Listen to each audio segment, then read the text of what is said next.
In today's video, I'm going to teach you how to create a new website with Odoo.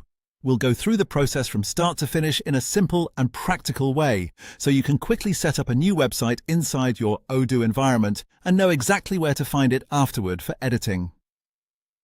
To begin, open Odoo and click on the website app. This is where you manage your site content, pages, design, and overall website settings.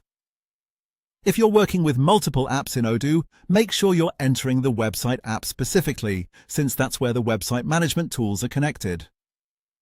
Once you're inside the website app, look toward the top left area of the screen and click Configuration.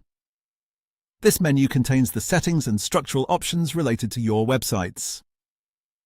After opening Configuration, select Websites. This will take you to the section where all existing websites in your Odoo database are listed. At this point, you'll see a list of your current websites. This is useful if you already manage more than one site because it gives you a clear overview of what has already been created. From here, to make a brand new website, click New in the top left corner. A new form will open, and this is where you'll enter the basic information for your website. Start by typing in the website name. Choose a name that is clear and easy to recognize, especially if you plan to manage multiple websites later. Then enter the domain and any other required details shown in the form. Be sure to review what you type carefully, since these settings help identify and organize the website correctly inside Odoo.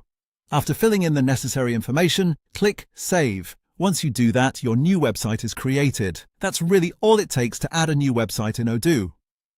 Now that the website has been saved, you can select it from the list and begin editing it directly in the website app. This is where you can customize the design, update pages, add content, and shape the site the way you want. If you're managing more than one website, always double-check that you have the correct one selected before making edits. And that's it. You've successfully created a new website with Odoo, saved it, and made it ready for editing inside the website app.